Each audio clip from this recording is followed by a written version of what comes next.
50 seconds.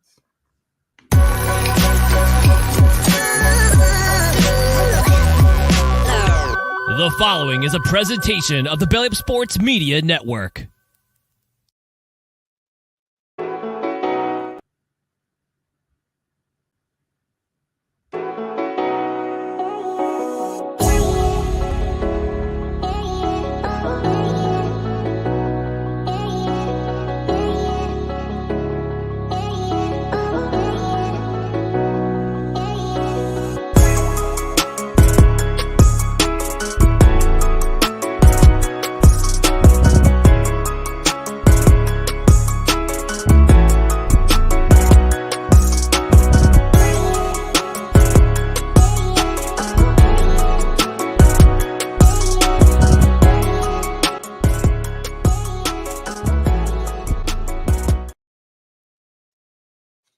And hello, everybody. Welcome into a Monday edition. Yes, that is right. We are kicked off on a Monday. It's just like the old days we were living at our apartment back at LSU. But we are back. Got a full recap. Got some big games both in the West and in the East. And then we'll also get into our Week 11 preview. We also have SEC basketball tipping off today. So a lot going on in the conference. So Wade, how you doing this weekend? Hey, doing pretty good. I know the LSU game didn't go the way we wanted to, but we've had some time to recover. No, that's not why we're coming on a day late. We were just fine yesterday. We had other commitments and did our other show with Chet, Sports Scramble, and Jacob as well, and even NASCAR Neil. So we're here today on a Monday, and we had a little bit more time to let football digest and get you our hot takes. Yeah, definitely had a lot to think about Saturday's games. And like you mentioned, we had Sports Scramble, our main show. If you want to catch the highlights, it was an hour and 40-minute show. So maybe if you can watch the first half or the second half. But yeah, if you watch both, you're pretty brave. Yeah, if you watch all of it, then we definitely appreciate all of you. But let's get right into it with our SEC teams in the AP Top 25 poll. I know that the college football playoff poll usually goes out on Tuesday, but since our shows are usually on Sunday, we have been using the AP Top 25 poll. But just a reminder, the college football playoff poll second release will be tomorrow night at 6 o'clock on ESPN. So make sure to tune into that. And even if you don't, I'm sure that if you follow an account on Twitter or Facebook, the poll will be on there as well. So really some minor changes in the poll. Number one is Georgia. At least the AP poll has it right. I do think that Georgia should also be the number one team in the land in the college football playoff poll, but the committee thinks otherwise. We'll see if there's any change on tomorrow night's show. Number 8 is Alabama. I thought that they would definitely move up, but still at number 8, we'll see if they move up any spots in the college football playoff poll. Number 10 is Ole Miss. Number 10 was Ole Miss. They were also number 10 in the college football playoff poll. They find themselves in the number 10 after sneaking out a victory against Texas A&M. That was definitely a fun game to watch. Number 14, Tennessee was the big movers of the SEC. They moved up 4 spots to number 14. Number 16, Missouri, even with the loss against Georgia, I don't think that they're going to move too much in the college football playoff either. It wasn't that big of a blowout loss that many expected. So number 16, Missouri, but the fallers in the SEC was LSU, number 18. I don't think that they're going to be number 18 in the college football playoff poll. I think that they'll probably be in the 20s, the way that things have shaken out. So overall, Wade, what were your thoughts of the 16s being in the poll? Yeah, I agree with you that Alabama, to me, should have moved up a little bit, but I'm trying to think in my head who they could have surpassed. I mean, it's going to be hard to rank them over Texas, who they lost to. Oregon is up there with 1 loss as well.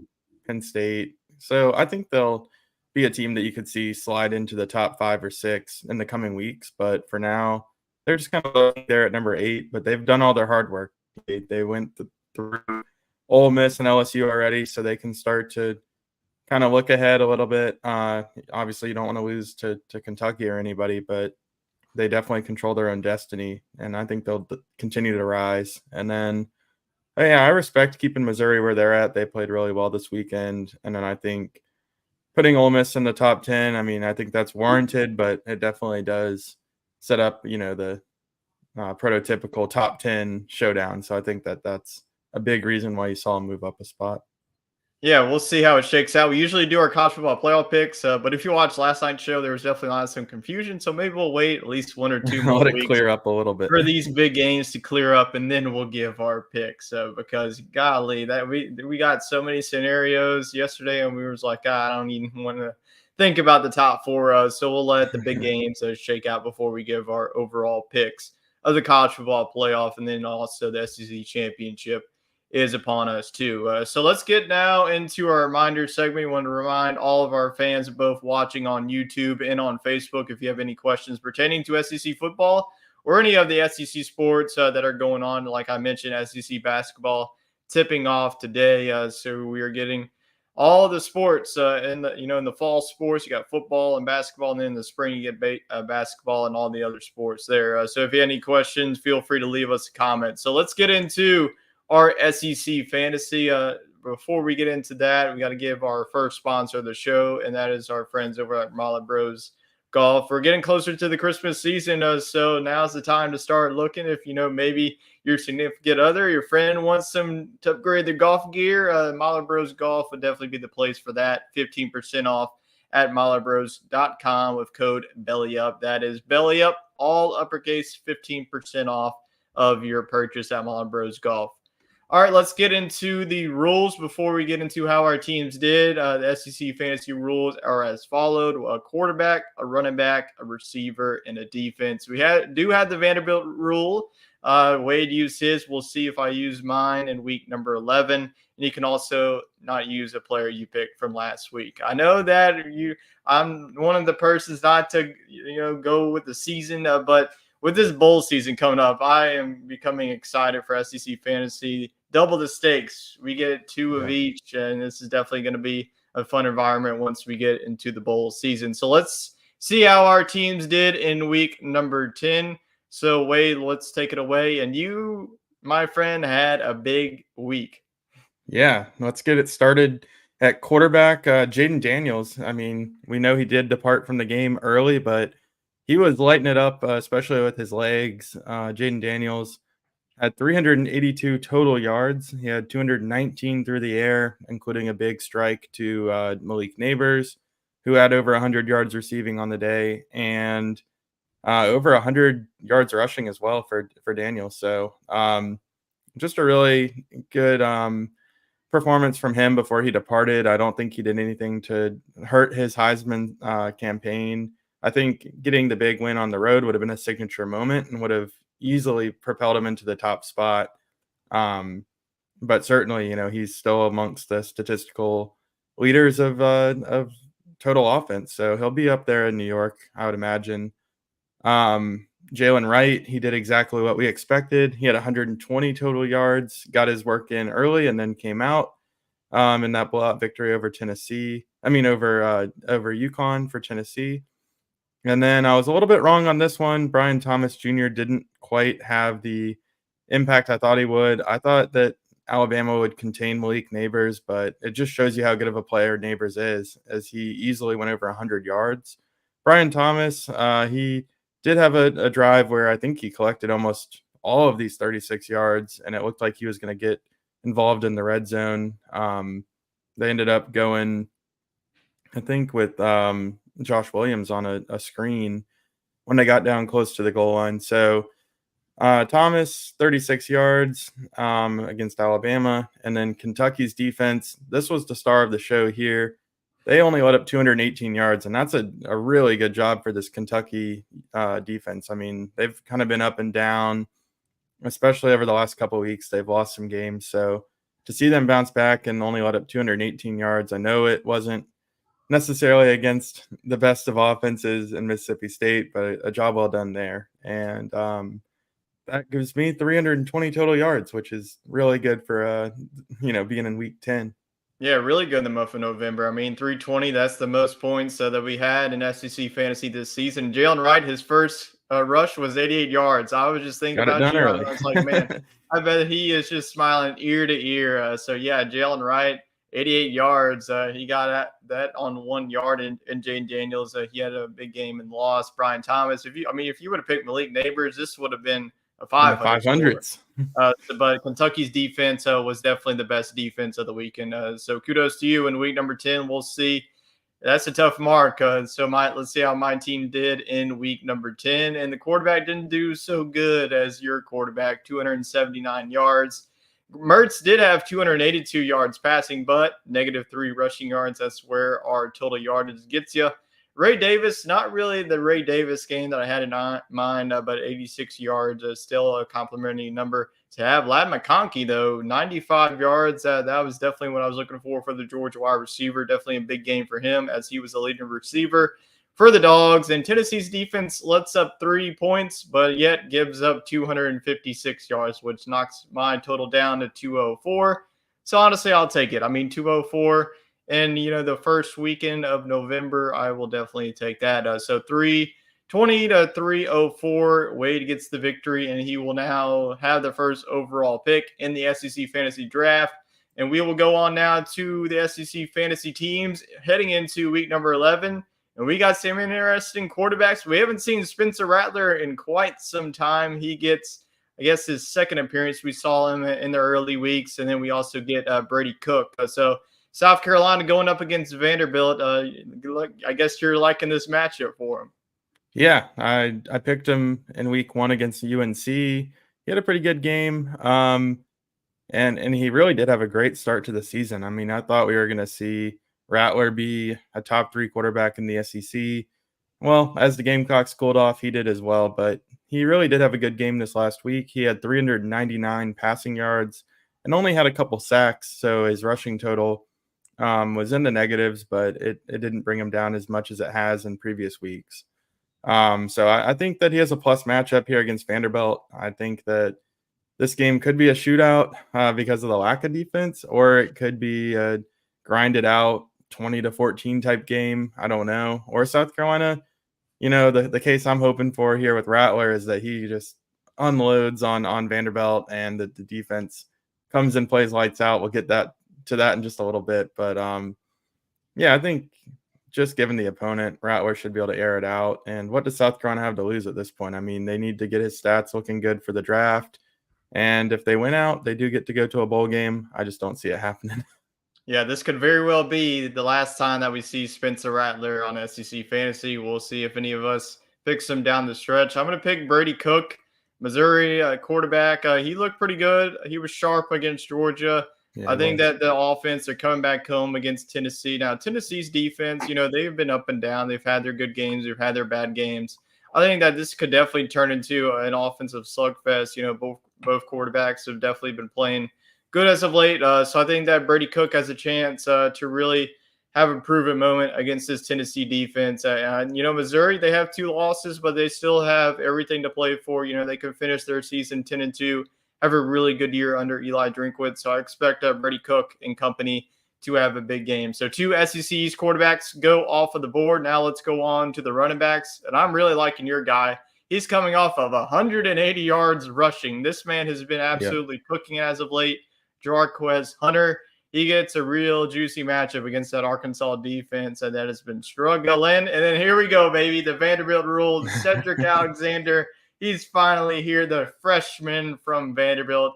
He gets the SEC running back for my team. So talk about Jarquez Hunter. He's been absolutely on fire.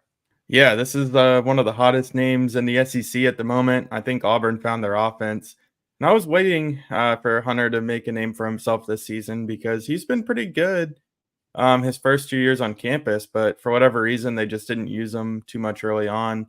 But he has really taken off as of late, had over 150 yards in 2 straight weeks. Yeah, that was against Mississippi State and Vanderbilt, but let's face it, Arkansas is not much better. They did get a big win against Florida, but Florida had no problem running the football on them. So I look for Hunter to have another 100-plus yards in this one, and I'm looking forward to seeing what he can do. He's also a good pass catcher as well. Yeah, it seems like a guarantee that he's going to get at least 100 yards. But Cedric Alexander gets his opportunity, the freshman running back out of Vanderbilt. I think that he's definitely been the top option at the running back. You lose a guy like Ray Davis in the transfer portal. How do you replace him? A guy like Cedric Alexander, you recruited this guy straight out of high school. I think that he's definitely going to produce against the South Carolina rush defense that hasn't been too great. And Vanderbilt's passing game is not one of the best in the SEC. Like you mentioned a couple of weeks ago, Will Shepherd, he's had his good gains, but more than not, it's been the Vanderbilt running backs getting a fair share of the load. So if Vanderbilt wants to pull off the upset, I think that Cedric Alexander is going to have a big game. I'm going to expect the freshman running back to at least get a good production to be viable on my SEC fantasy team. So by week 11, there you have it. You can't say that we don't love Vanderbilt on the show. We have two guys picking both their wide receiver and their running back. So that will probably be it for our Vanderbilt Commodore talk here on SEC Fantasy, unless one of us takes them, in the Tennessee week. So those are the two running backs heading into a week number 11. Now let's go on to the pass catchers. We definitely have some star-studded wide receivers. You're going with Anaya Smith out of Texas A&M. Has a really good matchup against Mississippi State, and Malik Neighbors of LSU has another good matchup against Florida. So talk about Smith. We saw him a couple of weeks ago when I took him against Alabama. Let's see if he can do the same against Mississippi State. Yeah, I think this is just a really good matchup for Anaya Smith. He's another guy that's been heating up in the recent weeks. And really, I mean, this is a guy that has been super consistent for Texas A&M. And he has a knack for showing up in the big game against Alabama. But I think he should be on cruise control this weekend against Mississippi State. I mean, this secondary just can't really stop anybody. I mean, look at Malik Neighbors. He was kind of an unknown until that game, and he popped off for like 200 yards receiving. So watch that film and let Max Johnson sling it to him is all I got to say. Yeah, Nye Smith is definitely going to use that speed. He's also a punt returner, but sadly, we cannot count that. Maybe in the next year's show or not, we can do all the purpose yards. But for now, you're just going to get his receiving yards. They kind of do some jet sweeps with him, so we'll see if he gets involved in that. I'm going to go Malik Neighbors. The quarterback situation is still up in the air. Jane Daniels, Brian Kelly announced in today's press conference that he's day-to-day.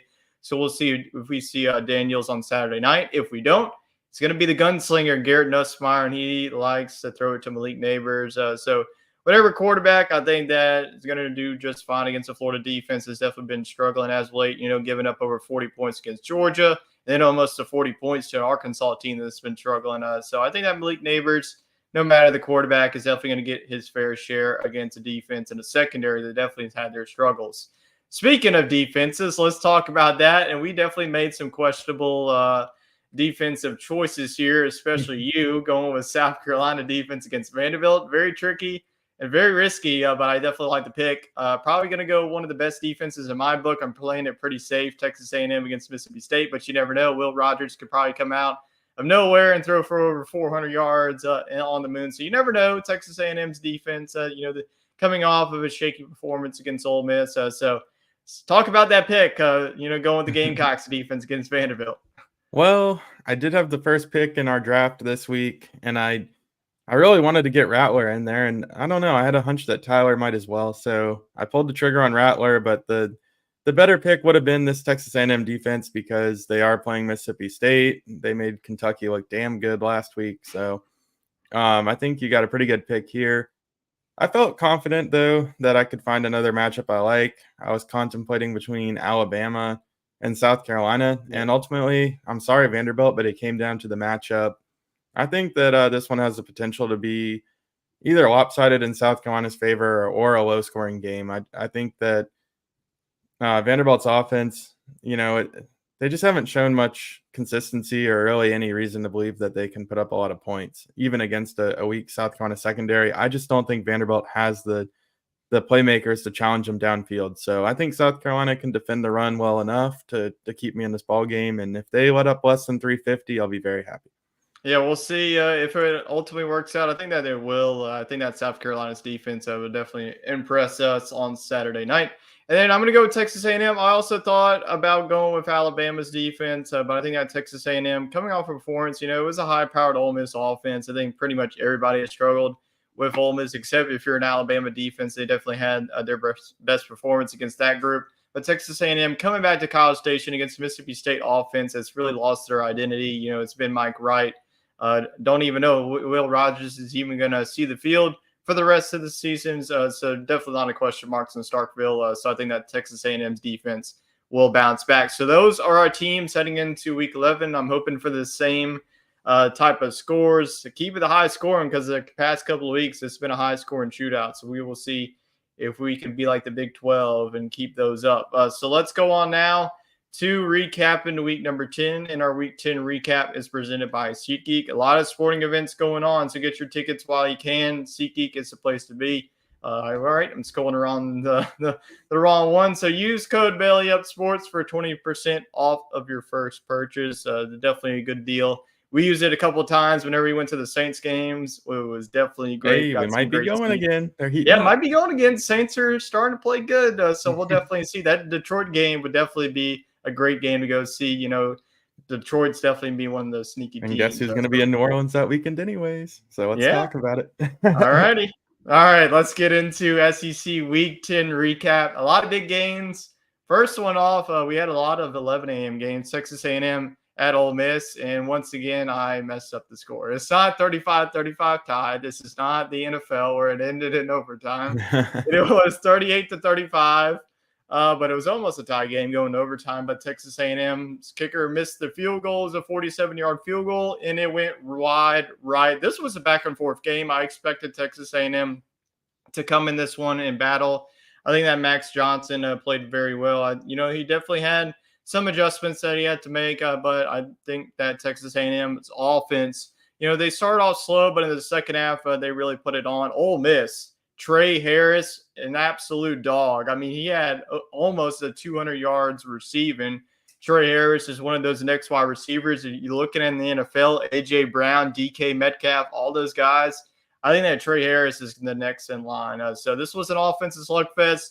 Ole Miss, though, keeps their hopes alive. The SEC West is probably out for them, but still, a New Year's Six bowl game for Lane Kiffin and the boys. Definitely still the mix. They got a big one in Athens this weekend, and then after that, I think that they're pretty much going to be on cruise control. So what did you see from the Aggies and the Ole Miss Rebels in this matchup? Well, I was really impressed with Texas A&M on offense to be able to pace Ole Miss. And for Ole Miss, I'm impressed that they were able to gut out a tough win, not necessarily against a ranked team or a better team, but definitely a worthy opponent here in the Texas A&M Aggies. So kudos to Ole Miss. They didn't get caught up in the trap game before Georgia, and now that this will be a top 10 game between the Bulldogs and the Rebels, I think we're all very excited to see that go down. Yeah, definitely going to be an exciting matchup to watch. And for really to do this could have been a trap game for them. You got Georgia coming up, and they really squeaked this one out. So Ole Miss continues to be a top 10 team, and we'll see. It's definitely going to be one of their biggest challenges moving forward. So let's go on now to the next game of the weekend to talk about. And this was a non-conference matchup that we probably won't get too much into. This is pretty much expected. UConn comes into Knoxville and gets absolutely blasted by number 17 Tennessee, 59-3. Like I mentioned, Jalen Wright, he had himself a game, 120 yards. The offense, this was just a get-right game. Not going to spend too much time on it, but definitely a great win for Tennessee. I think that this is going to be one of those teams, they still have Georgia at Neyland Stadium. I think, that comes right after the Ole Miss game. I think that if you're looking for an upset in the SEC, I think that Tennessee versus Georgia game, they're going to be looking for a little bit of revenge on what Georgia did to them last year when the Vols were number one. So look out for that, but still a great win for Tennessee. So let's move on. We're probably going to breeze through these non-conference games, but let's get into this one. This went down into overtime. Arkansas headed on the road to Florida, coming off of the bye week. A lot of noise around Sam Pittman and the Arkansas team, losing 6 in a row. But, man, these Arkansas Razorbacks keep on fighting and fighting and fighting. KJ Jefferson had a bounce-back game. Raheem Rocket Sanders, he had his best game of the season, 163 yards rushing on the ground. This was an offensive slugfest. Both of these defenses definitely has been struggling. I was very disappointed with Florida. I mean, you get blasted by Georgia, you come home, you're wearing the All Blacks, the home crowd's behind you. At 11 a.m. You lose to a 2-win team. So Florida and Billy Napier, I mean, I think that, maybe the seat kind of cooled off when they were on that little winning streak. And then now all of a sudden, I mean, it's back on to get Billy Napier out of here. So do you share the same disappointment with these Florida Gators? Yeah, Billy Napier better have a hell of a homecoming this weekend against LSU to appease these Florida Gator boosters because I'm sure that they are not too thrilled about this one. I mean, Arkansas was as bad of a team in the SEC as you could find for the last month and a half of football, but they came into the swamp and just made it their own. And I know that Florida might have been overlooking this game after the Georgia game, but it's really no excuse. You have to be able to win this football game. And now Florida's bowl hopes are kind of in doubt to me because I think they've already played Vanderbilt and they have a road test against Florida State coming up to close out the season. So they really needed this one to me to get some momentum with Napier. And Graham Mertz, I mean, he looked okay, but ultimately I think that the Florida running backs should have had a lot better day on the ground against Arkansas. We've seen teams run all over them all season. So it's just a little bit embarrassing to see them get outmatched physically at home against Arkansas. Well, you bring up a good point because as you were talking, I was trying to bring up Florida's remaining schedule. So you go on the road to LSU in week number 11. It's That's going to be not tough. always tough. And then you go on. It doesn't get any easier. On the road against Missouri, and then in week number 13, you play at home against Florida State. So this might be a I don't team think that's they're going to winning. be on the outside looking in. So my That would pick put right them at now, 5-7. I think that they don't. I think they lose out. Honestly, I don't think that they win Yeah. against any of them. I think they probably go 5-7, and Billy Napier's probably on his way out of Gainesville. Both of these teams might have new head coaches by the time that we really talk about next season. But definitely a huge win for Arkansas. Who knows? Something crazy might happen that Arkansas just wins out. So we'll see. I'm not really banking on it, but we will see if the Hogs can turn around. They got a big one at home against Auburn this weekend. Florida, like we mentioned, on the road in Death Valley at LSU. So let's go on now to the next game of the weekend, and let's get into it. Jacksonville State at South Carolina. I told y'all that this was going to be closer than that line was 14.5. Jacksonville State is a very good football team. They were 7-2. One of the best teams in the Conference USA. They made the transition from FCS to Conference USA, like James Madison. They're making the transition very well. South Carolina, this was tied at one point, and Jacksonville State was really battling for three quarters, but South Carolina was able to pull away 38-28 in the battle of the Gamecocks. So I saw that your parents were there, so I'll let you take this away and what the environment was. Maybe they can give us some if they're here in the comments of what the environment was in Williamsburg. Yeah, they really did have a great time on Saturday taking in the Gamecock Bowl.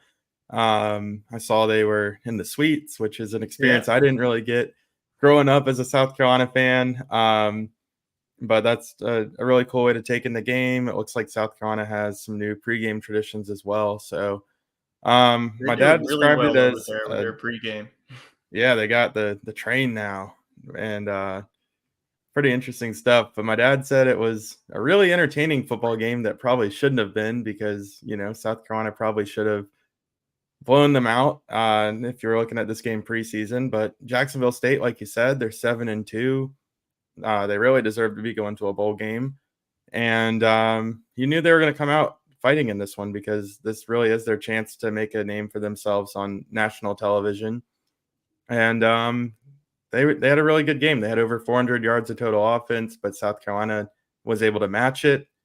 Spencer Rattler really took control of this game, throwing for just under 400 yards, and I think he'll continue that into the game against Vanderbilt. But I guess what's disappointing for South Carolina is just the continued lack of the run game. I mean, you should be able to run the ball a little bit better on Jacksonville State, and that's going to continue to kind of cost this team.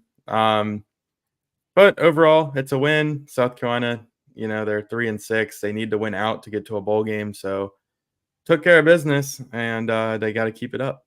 Yeah, definitely have to keep it up. We'll see if the Gamecocks can get to that 6th win. Like we mentioned, they have Vanderbilt coming up. So this is definitely going to be a must win for them moving forward as the schedule only gets tougher from here on out. So let's move on to the next game here on the weekend. This is whenever we get through the 2:30 slate, and this was one of our SEC Talk game of the week. This was pretty much the SEC East, the winner take all, and it was the Georgia Bulldogs getting this one 30-21 definitely closer than I expected. I thought that Georgia was really going to run away with this one. We got to give credit to Missouri. Their offense really hang in there. Luther Burden, he had that early touchdown, and Brady Cook in that offense was able to hang strong. But Missouri's defense was not able to stop Kendall Milton in that rushing attack.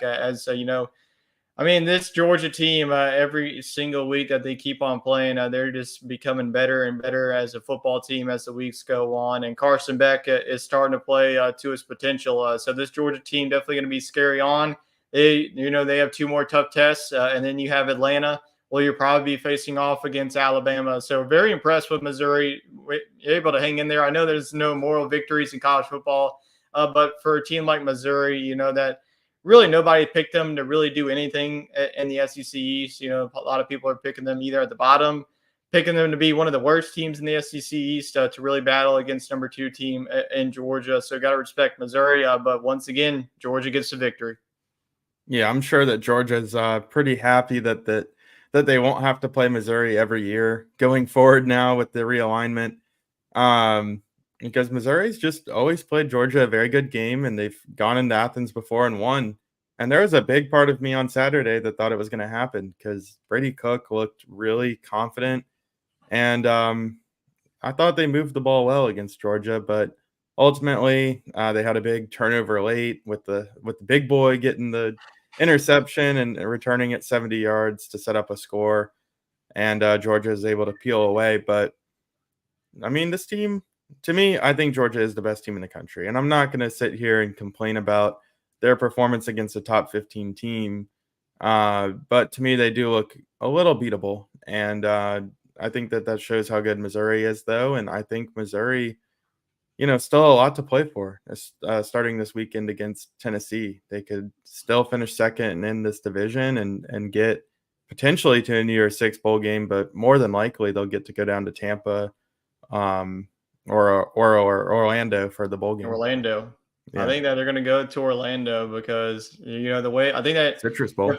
Yeah, Ole Miss probably keeps on winning. I think that even if they get the loss, they'll probably sneak in there to the New Year's Six. Depending on if either Alabama loses or if they win, then we could see 2 SEC teams get into the playoff. So yeah, definitely a lot to play for Missouri. Definitely going to get a very good bowl game, have a chance to get to 10 wins if they can win on out. Georgia got a tough one this weekend against Ole Miss, and another high-powered offense that's coming into their place. So we'll see if that defense can lock them up once again. So let's get into the next matchup. This is when we get into the primetime matchups. Auburn at Vanderbilt. Auburn goes on the road, and this is, they got the win against Mississippi State last week. Now they're just stacking on wins. They're at win number 5. Next week, they get Arkansas, and then after that, they get New Mexico State before you get the Iron Bowl. So they get one more win, get that 6th win, and Auburn will be bowling. Vanderbilt, on the other hand, has been going in the wrong direction. After winning 5 games last year, pulling off that upset against Florida, they just go on the wrong direction with Clark Lee and staff. So Auburn gets the win with this one, 31-15. Jarquez Hunter, another legacy performance, 180 yards. Peyton Thorne, he had a couple of passing touchdowns. So this Auburn offense might be finding that identity. Let's just hand the ball off to Jarquez Hunter, and he's just going to carry us to a victory. In Auburn's defense, just too much for Vanderbilt to handle. Will Shepard wasn't really involved, and then also the running game wasn't. So Auburn getting the victory, and they're sneakily a 5-win team. So do you think that Auburn is going to be a bowl-eligible team, like I mentioned, Arkansas and New Mexico State in the next couple of weeks? Yeah, not even – to me, they're not even going to go 6-6. I think they'll go 7-5. 2 very winnable games left on the schedule. So kudos to Auburn. I wasn't always very high on this team. I actually picked them to get last place in the SEC West this year. So they definitely exceeded my expectations in year 1 with Hugh Freeze. And I think most importantly, they've kind of gone through some of the growing pains this year, and they're going to be going into next year already with Hugh Freeze established. I think you're going to see Arkansas, Florida, Mississippi State potentially all look for new coaches as we get into this new era of college football. And that's going to be a tough time to introduce a new team. So I think Auburn's heading in the right direction. Vanderbilt on the other end, I don't know what their direction is. It looks like it will be Ken Seals the remainder of the season.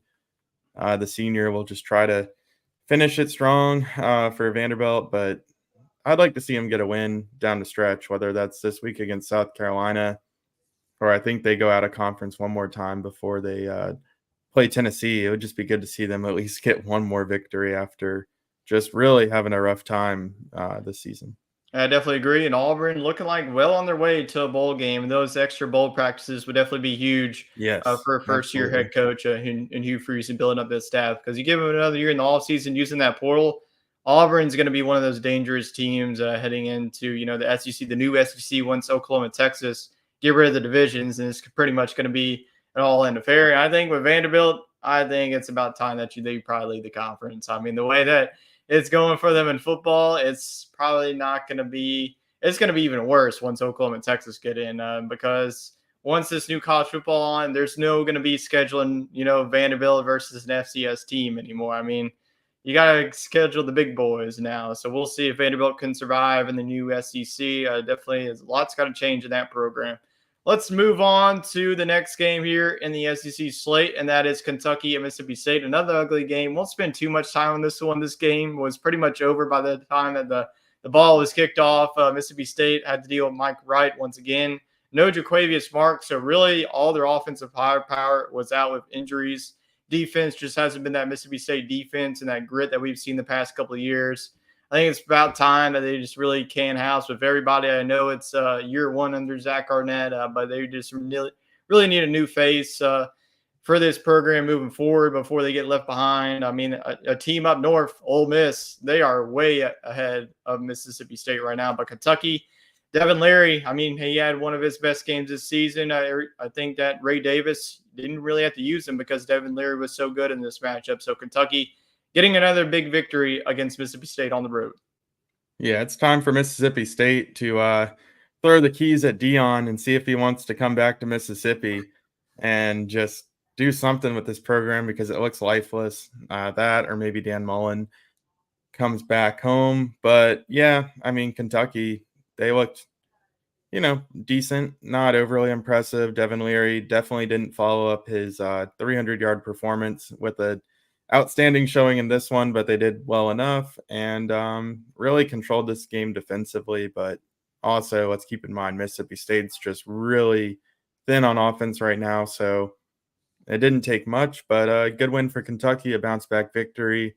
Mississippi State looks like they'll be staying home during the bowl season, and I think they could have an interim coach in place by the Egg Bowl.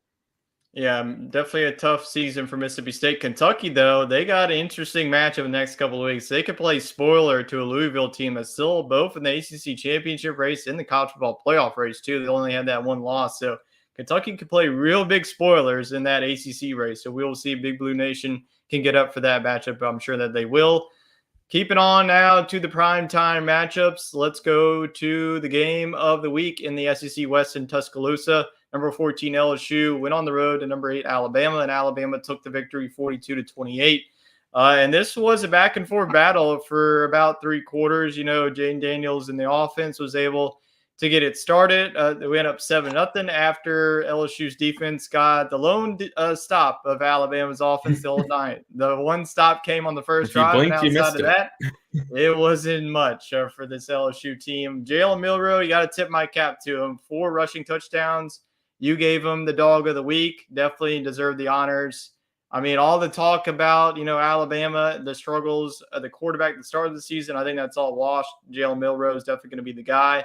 Alabama's defense, I mean, this is a defense that has just been improving. They're becoming elite defense that we're so used to seeing of Nick Saban, this Alabama crew. But LSU in this one, man, their defense just cannot get off the field on third downs. 11 of 13 was Alabama on third downs, and that has been really the kryptonite of LSU. And the 3 losses that you see for LSU, it's always been pretty similar.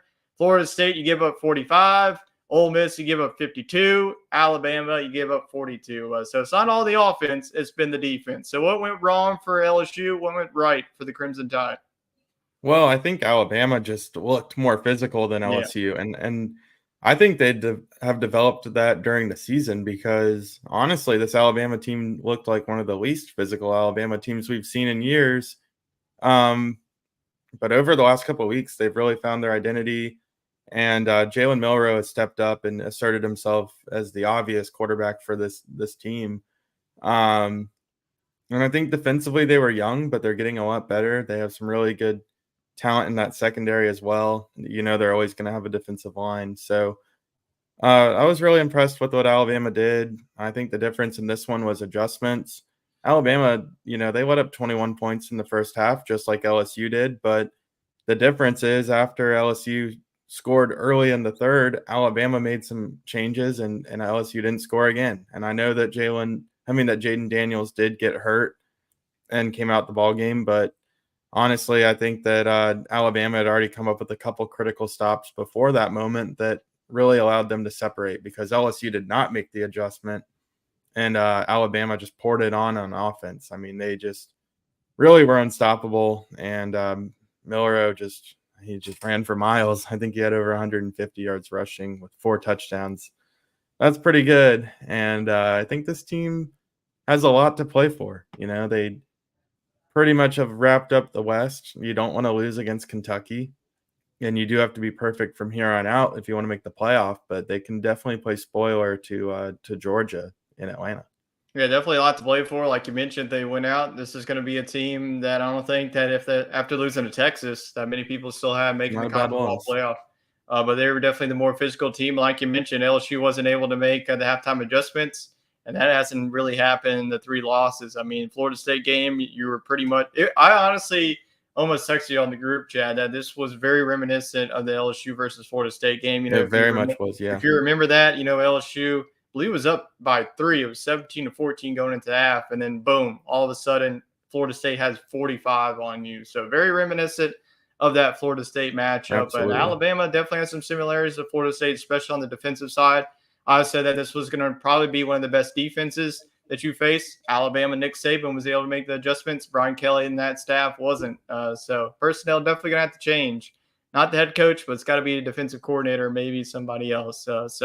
Yeah. Definitely a rough one for LSU, but definitely a big one for Alabama. Definitely, I mean, if I don't really see them losing any of these games, we'll see. But it looks like Alabama's well on their way to a clash against Georgia in the ATL. So I believe that is it for our Week 10 recap. That was our last game there.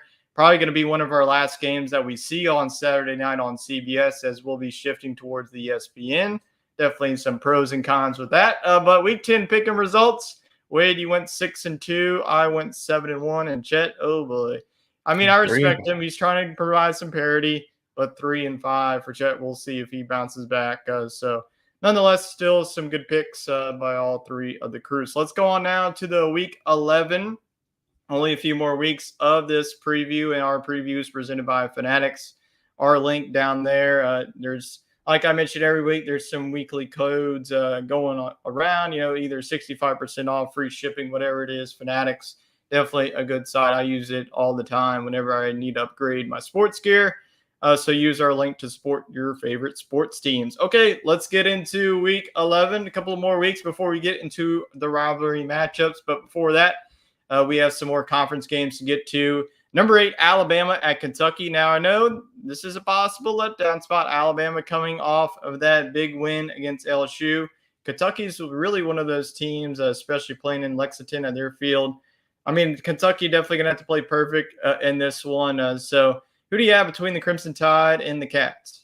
This one's tricky. I mean, Alabama is coming off the emotional win over LSU, and they're feeling on top of the world. I think that they know that with the win here and an Ole Miss loss, they've clinched the West if they haven't already. But it's an early kick. You're going to the East Coast. Kentucky's going to be fired up. I think this one's going to be close going into the half, but Alabama's been such a good second half team that I think they'll run away with it. I'm going to say Alabama wins this one. I think it's going to be kind of lower scoring for them, but I'm going to take them 31-17. Yeah, I can see that too. Alabama getting off to a slow start, coming off of that physical matchup. Again, it's a very emotional game. You got to think about these are 18 to 21-year-olds. It's very hard. Like, oh, we got to face off against Kentucky. We could just wake up and beat them. You can't really have that mindset. Kentucky Still a very good football team. I mean, Devin Leary, he's going to have to probably throw for like 400 yards in this game. He's going to have to play like NC State Devin Leary like he did in 2021. And if Ray Davis, I think that's definitely going to be the key. If Kentucky can get the run game going, and if Kentucky's defense really, I mean, Jalen Milroe, he's playing with his hair on fire lately. So that Kentucky's definitely going to watch the film. So I think that Kentucky keeps it close, and then we see an Alabama runaway. I think that Alabama wins this one by at least 14 points. So give me the Crimson Tide on the road here. I think that they get it done in Lexington. Chet is going to go with Alabama, so no upsets for him. I thought he might go Kentucky out of spite. Yeah, all rolling with the Tide this week at week number 11. So we continue on with our morning slate. Vanderbilt at South Carolina. Both of these teams in need of a win to pick them up. South Carolina, like we mentioned, this is a must-win if they want to get to a bowl game. So do you see the win getting here for the Gamecocks? Yeah, I think South Carolina has a little bit of momentum coming into this one. Sometimes you just got to see it through, whether it's a win against Jacksonville State or a win against Georgia. They all count the same in the columns at this point. So I think South Carolina has a taste of victory. Vanderbilt hasn't in a long time. So I'm going to go with the Gamecocks. I think Rattler is able to spread it around quite easily. And I think the defense does step it up. Am I just saying this for SEC fantasy purposes? Maybe so. But ultimately, I think South Carolina's got a little bit more talent, and I think that they can gut out a win here at home.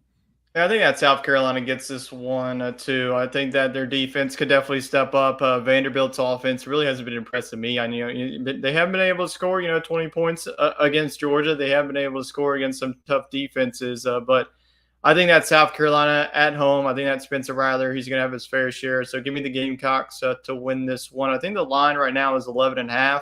I think it's right around that 10-point mark. I think that South Carolina, though, does get the victory, and it becomes very, very interesting as, with 2 games left remaining after this. You get Clemson at home. I don't know that middle game between those games. I don't know who it is. It's Kentucky. Kentucky. Ooh, that's always a tricky. At night in Williams-Brice. Ooh, yeah, all right. So South Carolina, let's go. Let's get into this. Let's get this team to bowl eligibility. We always want to root for as many SEC teams. So let's go with the Gamecocks to get that 5th win on the season. Chet is going to go with the Gamecocks. So last time we did this, didn't work out for us. So South Carolina, please do not let us down this time. So we're all rolling with South Carolina to take down Vanderbilt. Moving on to the next one in the SEC. This was one of our game of the weeks, but our main one is going to be Ole Miss at Georgia. We have a top 16 matchup. Tennessee at Missouri. A battle probably for whoever gets second place in the SEC East. Tennessee, like we mentioned, still has Georgia to play. Missouri, if they win this one, I think that this is going to be a 10-2 team. So who wins this one between the Vols and the Tigers? Yeah, this one's going to be very close. Vegas agrees. It's a 1.5 point spread in Tennessee's favor at the moment, which is interesting because we know Missouri is a tough road trip for these teams. And really, Missouri showed me that they're a very good football team on Saturday. Brady Cook, to me, looks like the second best quarterback in the SEC. And I like him at home here. I think that Luther Burden can stretch the field.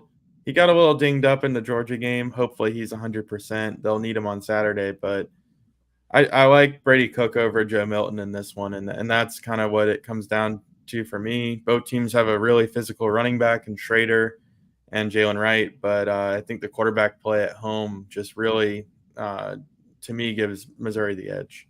Yeah, I can see both teams get into the 30s. Very well-balanced offenses. Like you mentioned, you had some playmakers on the outside.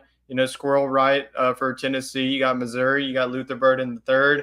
I like Missouri here at home. I think even coming off of a big game against Georgia, I think that they come back to their home fans.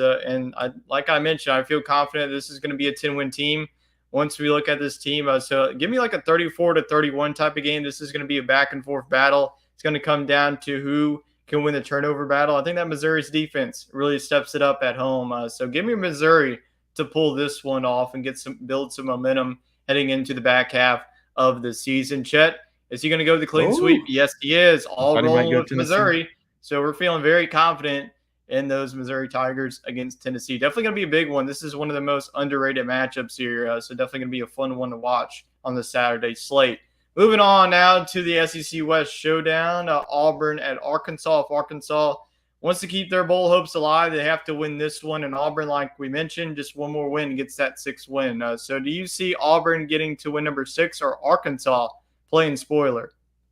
I think Auburn does it. I think they go ahead and rip. Oh, I'm sorry. I forgot I picked the upset. Well, we did this yesterday, so I'll allow it. Just imagine if you're watching that, you see a AU logo and not a hog. I forgot I went with the mild upset yesterday. That's what I was thinking. But then I read about Jarquez Hunter, and he's going to run for 120 yards in this one. So you can say I'm wearing my Auburn hat today. I'm feeling good about Auburn. If they don't win this one, though, I think they'll definitely get that 6th win against New Mexico State. So either way, Auburn, you exceeded expectations. You're going bowling 6-6, 7-5. Either way, I think that it's a pretty good season. Yeah, I mean, a week ago I would have picked Auburn for sure, but Arkansas, they definitely impressed me coming off of the bye week. I think that if Raheem Rocket Sanders can do the same thing, this Auburn run defense has definitely been solid. I think that KJ Jefferson's going to have to beat them through the air. Give me Arkansas at home. Coming back at home, they got some momentum. Auburn is starting to find their offensive identity. Just hand the ball off to Jarquez Hunter. So I could see this one, getting to a lopsided if they can't really stop Jarquez Hunter. But I'm going to go ahead and go with the momentum that Arkansas has. So give me the Hogs at home. Chet's also going to go with the Hogs. Oh, yeah. So, flip me to Auburn. Yeah, on the screen you see 3 Hogs, but realistically Wade is going to go with Auburn. So 2 Hogs and 1 Auburn. So this could be your chance to get a top of the standings here in the picks. Moving on, let's go on now to the SEC Talk Game of the Week, 6 o'clock on ESPN. Game day is going to be there. I'm sure that Kirk Herbstreit and Chris Fowler will be calling this game since it's now in the 6 o'clock and on the CBS. Thank God this game deserves to be a prime time under the lights, top 10 matchup. Big one here for both of these teams. Ole Miss at Georgia. Are you going to go with the upset or go with the home dogs? Oh, man, this is tough. I'd love to see Ole Miss pull this off because it would create absolute chaos in the SEC and in the national landscape of college football because Ole Miss still would probably miss out on the conference championship game, but they would have a leg up on Georgia. And if Alabama were to beat Georgia, I mean, I think you'd have to slip Ole Miss in there. So they definitely have everything to play for. And if they win, we can talk about the scenarios later. But I just think the Bulldogs are too good at home. Ole Miss, I feel like they've played every single game this year at home except for this one. This is the one they need to play at home. And I think it's just a really tough environment. I think Lane Kiffin comes out strong. We've seen Missouri. We've seen South Carolina. Heck, even Vanderbilt give Georgia some struggles early. But I think ultimately Georgia wins this one on a very late touchdown drive. I think it's going to be kind of high scoring. I'm going to take Georgia in this one 34-30. Yeah, I expect that to be pretty same. I mean, this is going to be a raucous environment for Georgia. I've been saying that I've wanted to pull off an upset for Georgia, but I just really can't. I think that Georgia's defense is going to be the dominating factor. Now, Ole Miss defense has definitely come to play, but give me the Georgia Dogs to pull this one off. And what's probably going to be a high-scoring game. Both of these teams I could definitely see scoring well over 30. But Ole Miss has struggled against a very solid defense. They only put up 10 points against Alabama's defense. Can they show up in a big-time matchup like this? So I think that Georgia wins this one. I'll say I'll go 34-24, honestly. I think that Ole Miss high-power offense gets a little bit stuttered here against the Georgia defense here. They get a couple of turnovers to really flip this one upside down. Ole Miss upset specialist going with the Rebels of Ole Miss to pull this one off and shake things up here, at least for the SEC playoff perspective. I mean, Georgia, even with the loss, would still get to Atlanta. Ole Miss, they would have to root for Alabama to lose twice, which is looking unlikely as the weeks go on. So Ole Miss, if they win this one, though, like you mentioned, they would have one of the best resumes as the one-loss team, with a win against Georgia and also win against LSU. So we'll see if the Rebels can get it done. Jet's going to be pulling the trigger on Ole Miss to create some chaos. Moving on to a rivalry game in Saturday night in Death Valley, Florida at number 18 LSU. Past couple of years, it's been a high-scoring shootout, and it's probably going to be once again as both defenses have definitely been reeling. LSU's defense total is 97. Florida's is 60th. So these are definitely defenses that definitely have had their up and downs. Graham Mertz in the offense looking to really have a big game against LSU defense that has some injuries in the secondary. Who knows? Is going to be Jaden Daniels? Is going to be Garrett Nussmeier? But anyways, who do you have between the Gators and the Tigers in Death Valley? This one's tough because I read a stat right before we came on the air. Florida and LSU. LSU has never beaten Florida 5 years, or has not beaten them 6 years in a row. LSU has currently won 5 in a row against Florida, but they've never gotten to number 6. So odds would tell you that Florida's going to come here and pull off an upset. Had Florida won on Saturday, I think I might be inclined to pull off the upset here. LSU's a little bit emotionally damaged after the loss against Alabama. We might not see Jaden Daniels, but hey, if Arkansas can do it, LSU can do it at home. I'm going to take LSU in this one. I think it'll be another close one. It always is with these two teams. I think this game could get into the upper 30s or 40s. If Daniels doesn't go, the offense doesn't change a whole bunch. Nussmeier can throw it just as far. I think he'll do a good job of getting it to Malik Neighbors. And I think LSU gets it done. Yeah, I expect this one to be a high-scoring shootout. The line's 13.5. I am taking the Gators to cover that plus 13.5. I am going to take LSU in this one. I think they do bounce back. Give me LSU to win this one 38-34 in a game that involves two defenses that really doesn't have an identity the whole entire season. Some liking the Tigers there. Chet is going to go with the Tigers as well. We have a comment rolling on. LSU will be determined to pull off a win against Florida. They definitely have to because if LSU still wants to get that 10-win mark, they have to win out. They have to beat Florida. They have to beat Georgia State and also have to beat Texas A&M plus the bowl game.